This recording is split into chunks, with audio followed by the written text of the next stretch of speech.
Tua Tagovailoa, or Justin Herbert. It's been one of the biggest debates in football this season, and I truthfully don't understand why. Justin Herbert and Tua Tagovailoa have both been extremely successful in their own way this year, but it seems relatively clear who is the superior talent, and that's Justin Herbert. Tua has had an amazing season and has proven to the Miami Dolphins that he can be the future, but Justin Herbert is better. Watching these two head-to-head, it's very clear who can make the throws and who is merely a product of a situation, opposed to a truly elite quarterback. Justin Herbert is better than Tua Tagovailoa, and it's not close. Justin Herbert was a 4-year starter at Oregon. The Ducks were horrible his freshman season, but Herbert still impressed. He threw for 1,963 yards, 19 touchdowns, and 4 interceptions. If there was one big thing that hindered Herbert at Oregon, it was the carousel of head coaches and schemes he had to learn. His first year in Eugene was under Mark Helfrich. In 2017, Willie Taggart was the Ducks head coach. Herbert threw for 1,983 yards, 15 touchdowns, and 5 interceptions. Taggart left for Florida State after the season, and then Mario Cristobal took over. Justin Herbert was absolutely stellar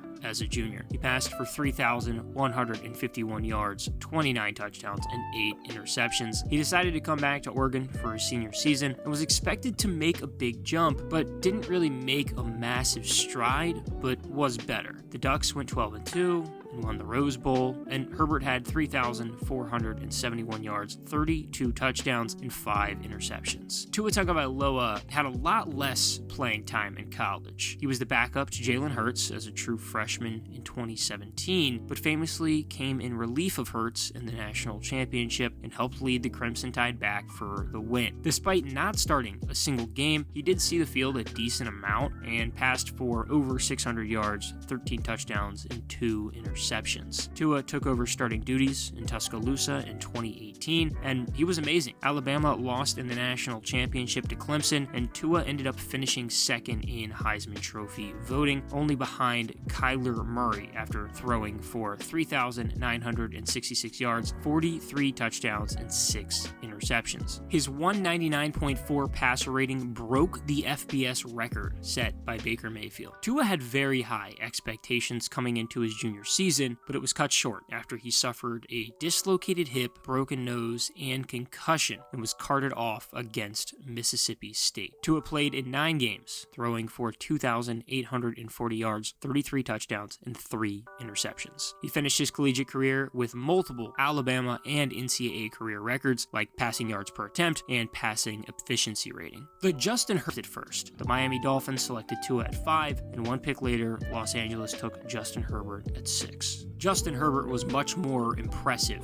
as a rookie than Tua. Herbert did see the field a lot earlier than Tua did. Justin Herbert made his first NFL start in week 2 after the Chargers team doctor accidentally punctured Tyrod Taylor's lung. He ended up playing well, and that carried on for most of the season. Herbert was the offensive rookie of the month in both October and November. He also became the first rookie quarterback in NFL history to throw for multiple touchdowns in 7 consecutive games, and later broke the record for passing touchdowns by a rookie. Herbert was named Offensive Rookie of the Year after he threw for 4,336 yards, 31 touchdowns, and 10 interceptions. Tua had to wait his turn behind Ryan Fitzpatrick. He made his first NFL start in week 8 and had his growing pains, more than Herbert at least. Miami was on the edge of making the postseason and needed a win in week 17 to get in, but the Dolphins were blown out by the Bills as Tua threw 3 picks in the loss. Tua finished the year with 1,814 yards, 11 touchdowns, and 5 interceptions. Tua Tagovailoa disappointed in 2021, while Justin Herbert really did break out. Tua had a rough start to the season. He was stretchered off in week 2 and suffered several fractured ribs. That landed him on injured reserve. Miami ended up dropping to 1-7 without him. Tua was the Dolphins' backup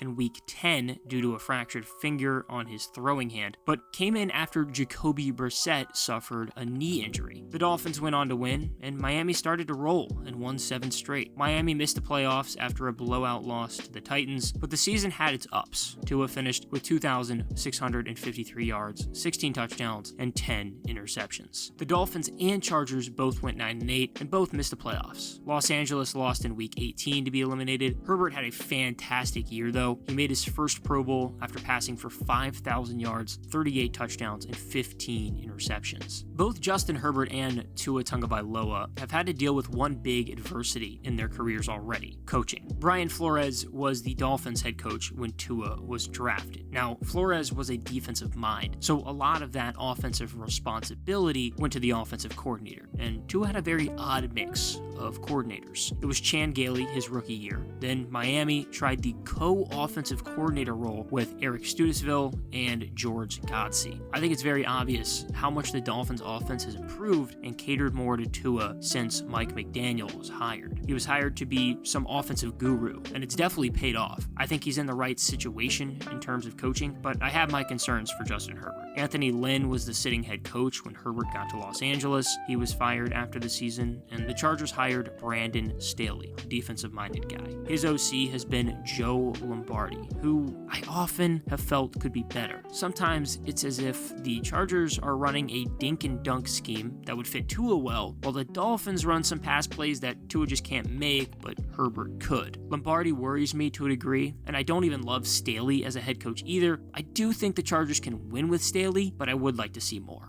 Who has had better talent around them in the pros? Tua Tagovailoa or Justin Herbert? I think it's pretty obvious that early on it was Justin Herbert. Everybody knows how good Keenan Allen is, and it can't be understood how important he has been to Herbert's development. He had almost 1,000 yards in 2020 and followed it up with 1,100 the following season. Allen is the real deal, yet he wasn't even the Chargers' top receiver in 2021. It was Mike Williams. Williams had 1,100 yards and had 750 Herbert's rookie year. Justin Herbert had a tight end record over 500 yards in each of his first 2 seasons. Hunter Henry in 2020 and Jared Cook in 2021. This year has been a lot harder for Justin Herbert. Keenan Allen has only played in 7 games, and Mike Williams has only played in 10. The Chargers' top receiver is Josh Palmer, and even he's missed time. Tua Tagovailoa has had the opposite trajectory with talent. The Dolphins only had 2 pass catchers with over 400 yards his rookie season: Devontae Parker and Mike Gesicki. Both Parker and Gesicki had over 500 yards in 2021, but there was a new number 1, Jalen Waddle. The Dolphins drafted Waddle in the first round in an attempt to pair him with Tua, his college quarterback at Alabama. It worked, and Waddle had over 1,000 yards as a rookie. Finally, the biggest move for the development of Tua Tagovailoa, trading for Tyreek Hill. Tyreek is the real deal, and almost on a dime, Tua has turned into, statistically, one of the best quarterbacks in football. Tyreek Hill and Jalen Waddle surpassed 1,000 yards each after only 13 games. That has been a massive reason for the improvement of Tua Tagovailoa. Tua has played 12 games this season and has thrown for 3,238 yards, 24 touchdowns, and 5 interceptions. Herbert has played 14 with 4,019 yards, 21 touchdowns, and 9 interceptions. Tua Tagovailoa has the better statistics through Week 15, but that doesn't mean he's better than Justin Herbert, because he isn't.